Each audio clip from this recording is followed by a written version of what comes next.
और वो living legend इसलिए है क्योंकि फिजिसिस्ट का ये मानना है कि Roger Penrose actually understands relativity better than Einstein. कि अगर टाइम एब्सोल्यूट है तो मैं दो इवेंट्स देखता हूँ जो एक साथ हो रहे हैं साइमल्टेनियस, तो क्या साइमल्टेनिटी भी रिलेटिव है? मतलब मेरे हिसाब से साइमल्टेनियस चीजें अलग हैं और तुम्हारे हिसाब से अलग है।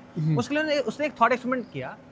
आज जो हो रहा है, अब ये जो समय है वो मेरे लिए सेम है, हमारे कैमरामैन के लिए सेम है, सुफियान के लिए सेम है। स्पीड ऑफ लाइट कांस्टेंट है क्योंकि मैक्सवेल ने बोल दिया था कि स्पीड ऑफ लाइट डिपेंड करती है कांस्टेंट्स पे ना।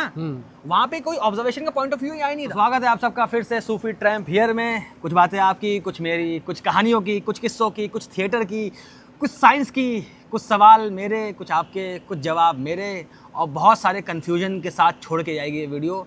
डॉक्टर साहब का आप शक्ल देख सकते हैं कि कितना कंफ्यूजिंग टॉपिक आज हम डिस्कस करने वाले हैं। ये वीडियो क्या होने वाली है, क्या नहीं होने वाली है, आप सबको पता है कि इंट्रो में अच्छा दे नहीं सकता। तो डॉक्टर साहब music. Welcome back to Sufi tramp here. देखिए, मैं पहले भी वीडियो में कह चुका हूँ कि change is the only constant. So as you can see कि मैंने अपनी दाढ़ी उड़ा ली है। डॉक्टर साहब is more aerodynamic. I can now move faster, but can I move at the speed of light? No no. तो इसी से आते हैं आज के एक नए पैराडॉक्स पे।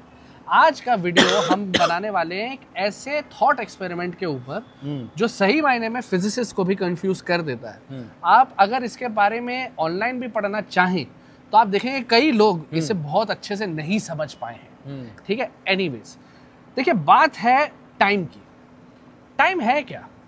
टाइम हमारे लिए सेम है या हमारे लिए अलग है, या सबके लिए सेम है या सभी के लिए अलग है? ये सवाल आज का नहीं है, ये कई सालों पहले भी कई लोगों ने इसके ऊपर विचार किया था। हम एरिस्टोटल की कई बार बात कर चुके हैं, उन्होंने टाइम, एनर्जी, सब चीज़ों को समझाने की कोशिश की थी। तो उनके हिसाब से he said that time is the measurement of change.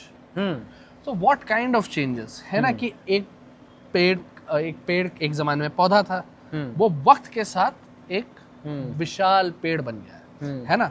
हम एक बच्चे थे, हम over time we have grown into adult. So time is a measurement of change.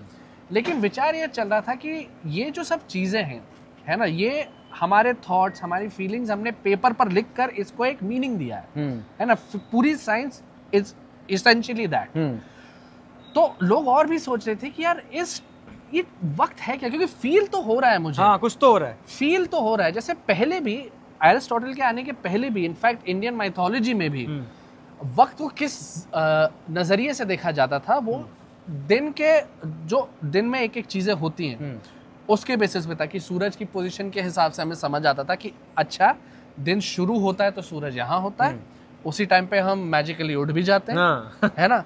और फिर जैसे जैसे हमारी एक्टिविटी बढ़ती है, सूरज भी एकदम सर के ऊपर रहता है, और जैसे जैसे सूरज ढलने लगता है हमें भी थोड़ा सा आलस आने लगता है, नींद आने लगती है। तो यही थॉट्स के साथ लोग आगे बढ़ रहे थे कि एक्चुअली टाइम है क्या, इसे अगर हम पेपर पे डालें और इसको अगर क्वांटिफाई करें तो क्या ये हो सकता है। अब एंट्री आती है न्यूटन के लिए। न्यूटन ने सब के लिए एक चीज कर दी क्लियर। वो he came up with the concept of absolute time. Time is absolute.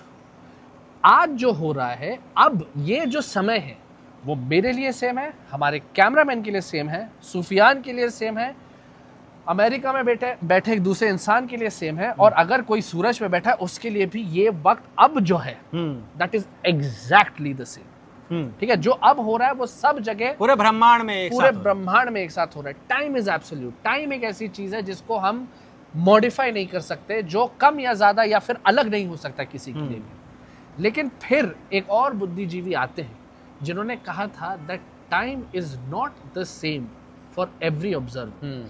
Sufiyan, who was that man? Albert Einstein, एक पेटेंट में क्लर्क इंसान ने दुनिया, पेटेंट ऑफिस के क्लर्क, पेटेंट ऑफिस में उसने पूरी दुनिया हिला दी यार।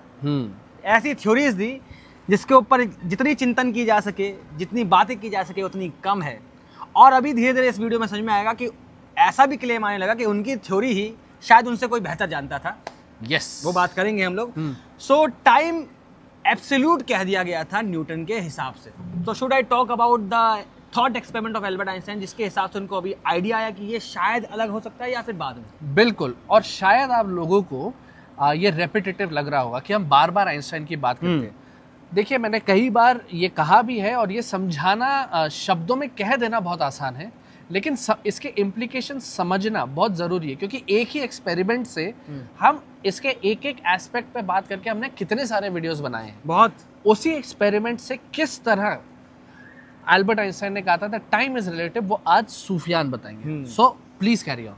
Okay, so first of all ये वीडियो जो है वो एंड्रोमेडा पैराडॉक्स के ऊपर होगी। वो कैसे जन्म हुआ और किसने दिया वो पैराडॉक्स, वो भी हम बताएंगे। आइंस्टाइन के इक्वेशन और थ्योरी को उसका इस्तेमाल करके उन्होंने ये पैराडॉक्स दिया था।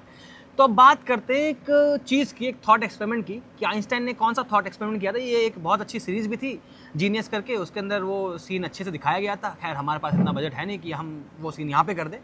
तो एनीवेज उसने बोला कि अगर टाइम एब्सोल्यूट है तो मैं दो इवेंट्स देखता हूँ जो एक साथ हो रहे हैं, साइमल्टेनियस। तो क्या साइमल्टेनिटी भी रिलेटिव है? मतलब मेरे हिसाब से साइमल्टेनियस चीज़ें अलग हैं और तुम्हारे हिसाब से अलग है। उसके लिए उसने एक थॉट एक्सपेरिमेंट किया कि मान लो कि दो डिस्टेंस पे, एक ये डिस्टेंस एक ये डिस्टेंस है, बिजली कड़कती है, ठीक है, लाइटनिंग होती है। तो मैं एक ऑब्जर्वर हूँ जो कि प्लेटफॉर्म पे बैठा है और एक ऑब्जर्वर हो ट्रेन में गुजर रहा है, ठीक। तो क्या मेरे दोस्त, मेरे भाई, हमारे साथ आज हमारे कैमरामैन हैं हमारे वैभव भट्ट जी, बेहतरीन एक्टर, बेहतरीन डायरेक्टर, बेहतरीन राइटर बाय द वे। तो एनीवेज अब मान के चलते हैं, मैं थोड़ा ग्राफ दिखाना चाहूँगा कि एक ये लाइटनिंग है एक पॉइंट ए पे और एक लाइटनिंग है एक पॉइंट बी पे, ठीक है। तो उसके बाद क्या होगा मैं यहाँ पे प्लेटफॉर्म पे बैठा हूँ और एक बंदा ट्रेन में बैठा है, ट्रेन के छत पे है, ठीक है। तो यहाँ पे मेरे हिसाब से t=0 पे लाइटनिंग होती है, दोनों पॉइंट पे लाइटनिंग होती है, ठीक। लेकिन ये ट्रेन पे बैठा ऑब्जर्वर इस पॉइंट बी की तरफ मूव कर रहा है, तो ये देखेगा कि बी की जो लाइटनिंग है वो पहले हुई है एज कंपेयर टू ए की लाइटनिंग। तो ये जो हुआ, इसका मतलब सेम इवेंट, जो साइमल्टेनियस इवेंट हो रहे थे, वो एक मूविंग ऑब्जर्वर के लिए अलग है। मतलब मूविंग ऑब्जर्वर देखेगा कि यार अच्छा, जो आगे ट्रेन में जो बंदा बैठा है वो आगे वाले पॉइंट पे जो लाइटनिंग पहले हो रही है उसको लगेगा ये पहले हुई है, पीछे वाली बाद में हुई है। और जो प्लेटफॉर्म पे बैठा है जो स्टेशनरी, उसको लगेगा दोनों एक साथ हुई है। मतलब वक्त उसके लिए थोड़ा सा अलग है। मतलब उसके लिए जो वक्त के हिसाब से जो एब्सोल्यूट चीज थी, कि अगर जैसे आपने बोला, न्यूटन ने कहा कि सब चीज टाइम एब्सोल्यूट है, हर एक के लिए सेम चलेगा। तो अगर मैं प्लेटफॉर्म पे बैठा ऑब्जर्वर हूँ और मैं देखता हूँ कि मेरे वक्त के हिसाब से दो चीजें एक साथ घटी, लेकिन वही दूसरा बंदा जो मूव कर रहा है उसके लिए वो दो चीजें एक साथ नहीं घटी हैं। मतलब साइमल्टेनिटी जो है वो रिलेटिव है। Time and simultaneous events are relative. अब इसमें एक और चीज आती है, आइंस्टाइन की बेहतरीन चीज क्या थी, उन्होंने एक चीज पढ़ी थी, कंफ्यूजन क्या हुआ। वो ये भी बोल सकते थे यार कि जब मैं मूविंग जो लाइटनिंग है उसकी तरफ मूव कर रहा हूँ, तो सो कॉल्ड मान लो मेरी स्पीड v है और स्पीड ऑफ लाइट तुम सबको पता c है, तो रिलेटिव क्लासिकल मैकेनिक्स चलते हैं। तो मेरे हिसाब से अब जो लाइट की स्पीड होगी वो c+v होगी, ठीक है, मतलब स्पीड ऐड हो जाएंगी। आइंस्टाइन को यार दिक्कत हो गई यार, उसने बोला यार मैक्सवेल साहब ने कहा था फॉर्मूले के हिसाब से, जो हम जानते भी, c दोस्त मेरे सबको फॉर्मूला पता ही होगा वैसे, लेकिन c √μ0 और ये ε0, ये कॉन्स्टेंट्स हैं, ठीक है। ये मतलब कि ये यूनिवर्स के कोई कांस्टेंट है। तो यहाँ पे कोई ऑब्जर्वेशन की स्पीड की तो बात नहीं हो रही, ऑब्जर्वर की स्पीड की तो बात नहीं हो रही।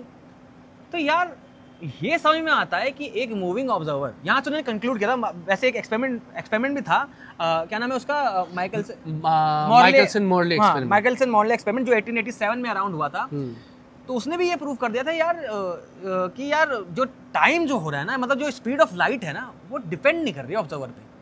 तो उसने वहां पे कंक्लूड किया कि एक काम करता हूँ, मैं सोच के चलता हूँ कि स्पीड ऑफ लाइट जो c है वो हर ऑब्जर्वर के लिए कांस्टेंट कर देता हूँ, क्योंकि वो ये जान चुका था कि दो साइमल्टेनियस इवेंट रिलेटिव है। जो मेरे लिए साइमल्टेनियस है वो किसी और के लिए साइमल्टेनियस नहीं है।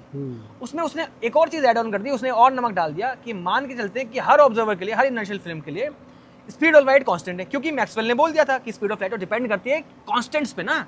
वहां पे कोई ऑब्जर्वेशन का पॉइंट ऑफ व्यू ही नहीं था। तो मतलब कि मूविंग ऑब्जर्वर के लिए भी और एक स्टेशनरी ऑब्जर्वर के लिए भी स्पीड ऑफ लाइट सेम रहने वाली है। और वहां से जन्म हुआ था स्पेशल थ्योरी ऑफ रिलेटिविटी का, जहां से दुनिया का सबसे फेमस फॉर्मूला E=mc² निकल के आया था। तो ये सब बातें थी।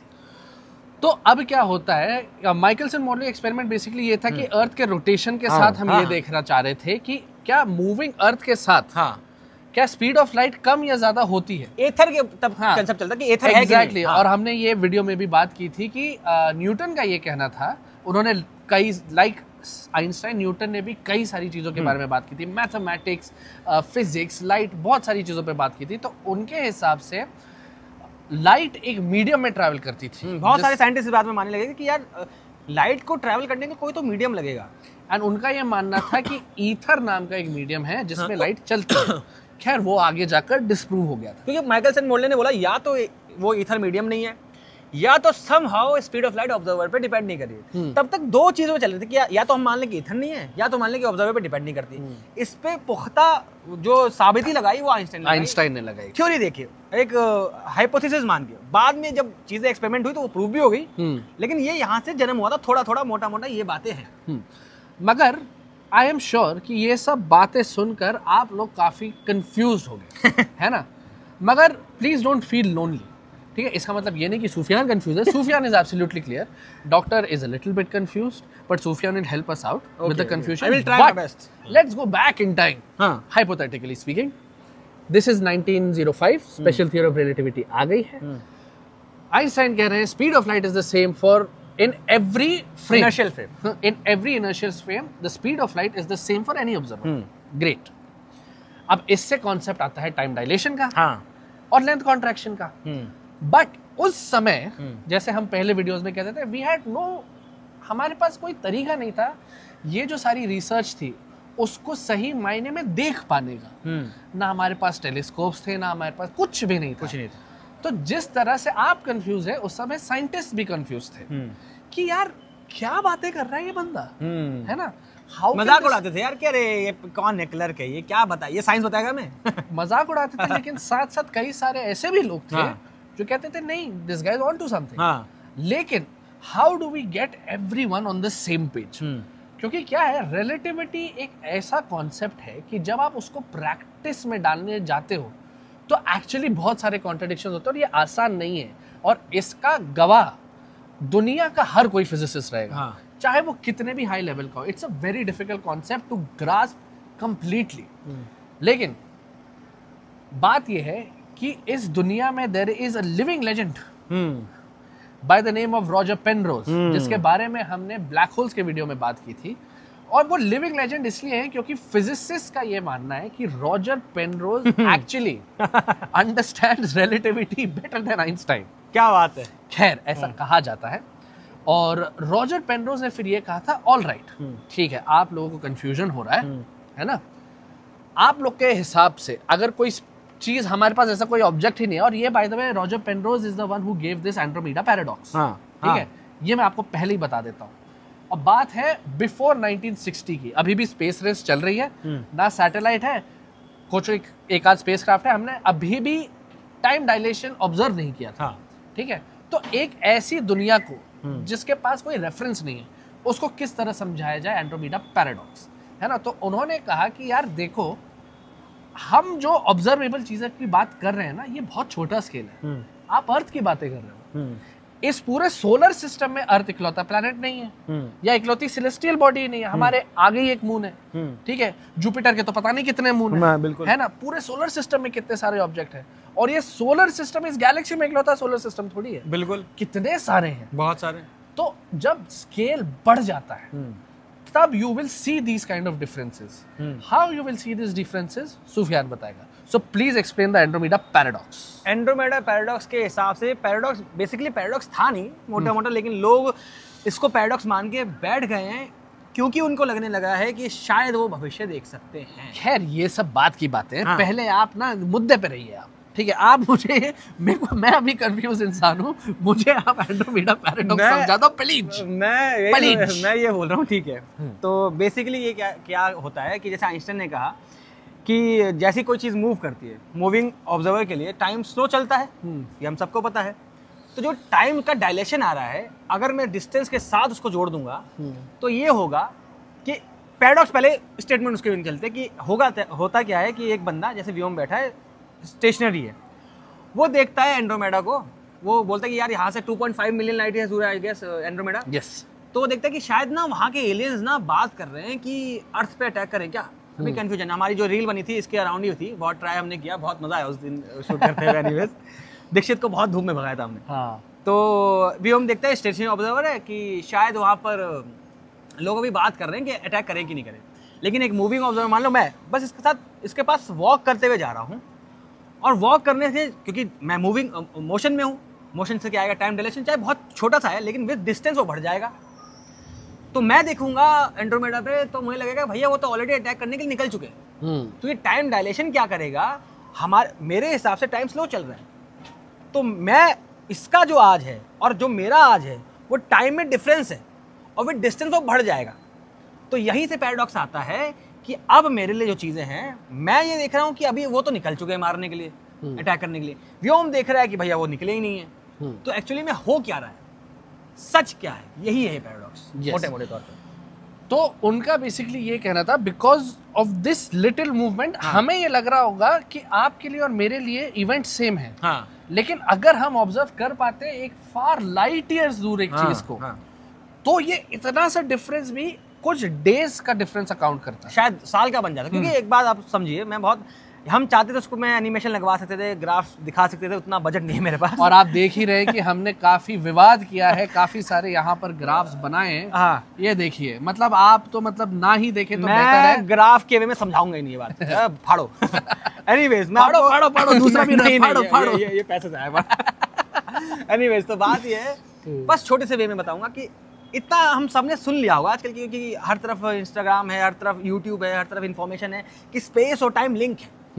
तो जैसा आपने बोला कि हमारे लिए जो हम आज धरती पे बैठे हैं, जो हल्का सा टाइम डिफरेंस आ रहा है, लेकिन जैसे आपने सुना हुआ है कहीं ना कहीं स्पेस और टाइम खुद लिंक है, तो जैसे जैसे स्पेस बढ़ता जाएगा, डिस्टेंस बढ़ता जाएगा, वैसे ही वो टाइम का डिफरेंस भी बढ़ता जाएगा।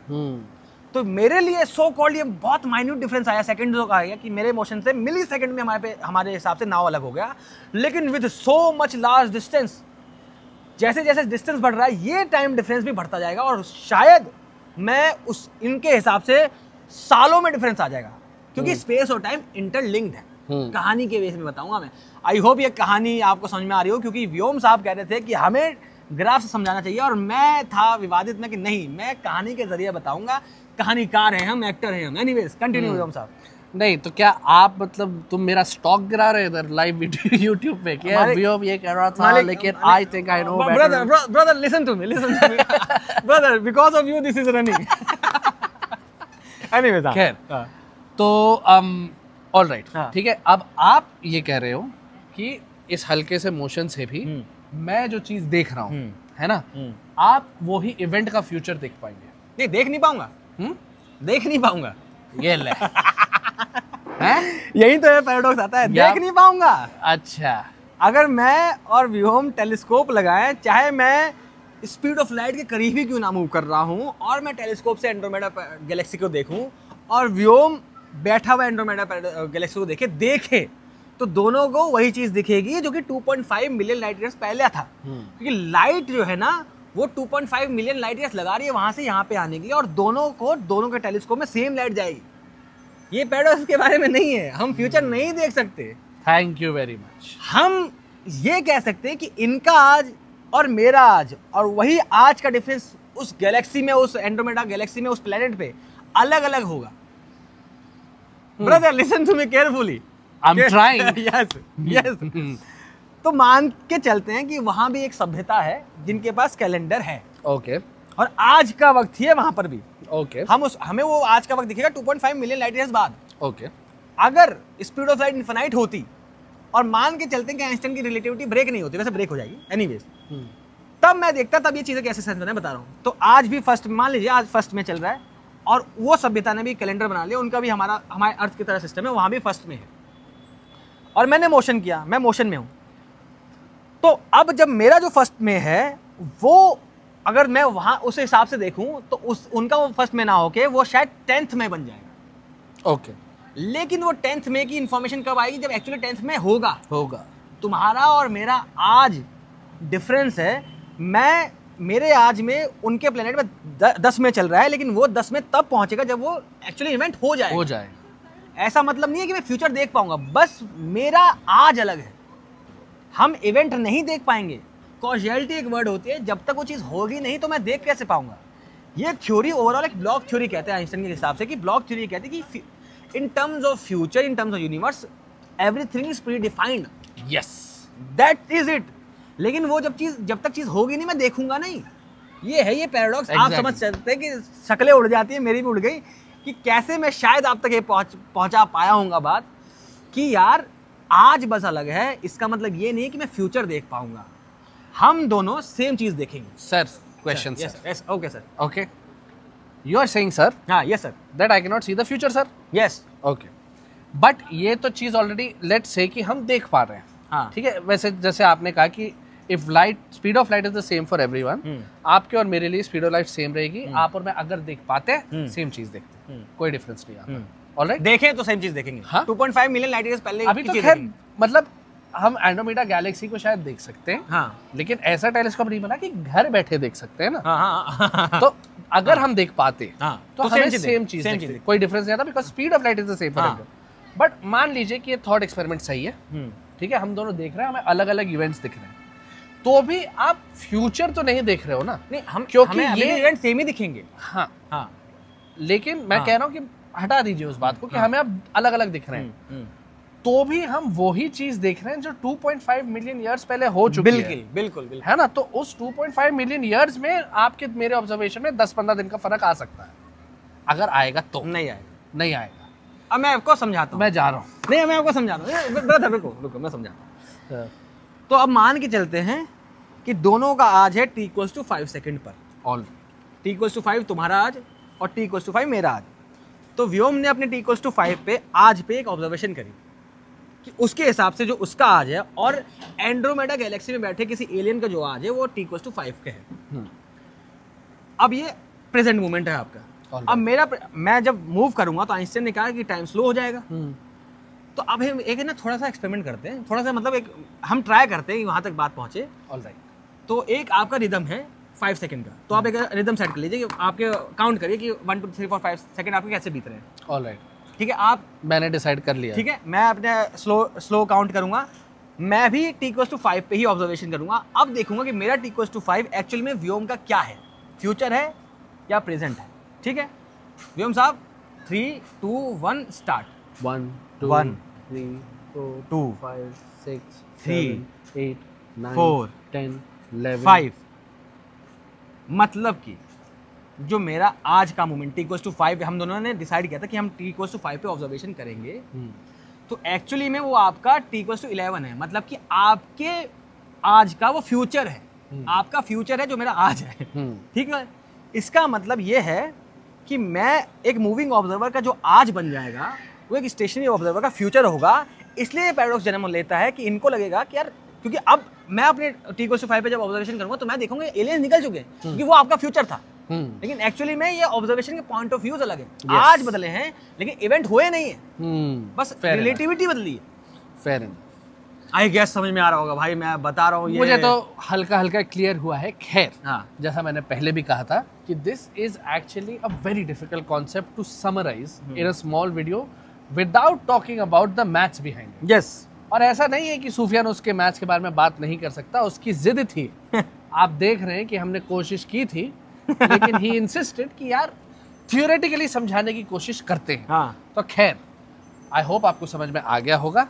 अब मेरा सवाल ये है कि एक्चुअली ये टॉपिक आजकल हॉट टॉपिक इसलिए हो गया है क्योंकि हमने इसके टाइम डायलेशन के ऊपर रादर एक रील बनाई थी which was a lot simpler, है ना, जिसपे आप वो बाइक से लेके रील से आ रहे हो वगैरह वगैरह वगैरह।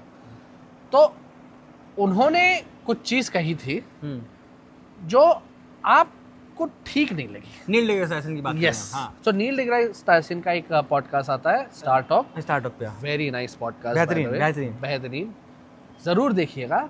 और उनका एक Akeem, I forget his full name, खैर आप अगर खाली इतना डालेंगे star talk Andromeda paradox, you can see the video. Anyways, तो उसमें वही बात हो रही थी कि वो जो मेन जो क्वेश्चन पूछ रहे थे नील डिग्रास टायसन से, और 3 बंदे बैठे हुए थे, उसमें से ये बोलता है कि रिलेटिविटी के हिसाब से अगर मैं यहाँ बैठा हूँ और एक ऑब्जर्वर मेरे बगल से मूव करते हुए निकलेगा और हम दोनों एंड्रोमेडा गैलेक्सी को देखेंगे तो हम दोनों अलग अलग ऑब्जर्वर करेंगे।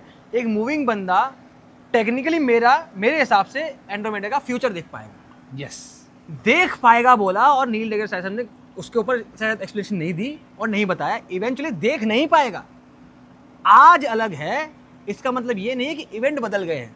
आप इसको ऐसे मान के चलिए कि अगर एक मूविंग ऑब्जर्वर का, वही मैं आपको एग्जांपल है t=5 सेकंड का, अगर एक मूविंग ऑब्जर्वर का आज जो मैं बोल रहा हूँ वो उस प्लैनेट पे बैठे ऑब्जर्वर का फ्यूचर का मतलब है कि अगर जैसी वो इवेंट वहां पे होगा तो मैं बोलूंगा हाँ ये आज 1 मई को हुआ, मतलब जो इवेंट वहां पे 9 मई को होगा टेक्निकली, तो उसको मैं अपना आज बोल रहा हूँ मूविंग ऑब्जर्वर के हिसाब से, तो मैं बोलूंगा हाँ ये मेरे हिसाब से 1 मई को हुआ, लेकिन आपके हिसाब से वो 9 मई को हुआ। करेक्ट।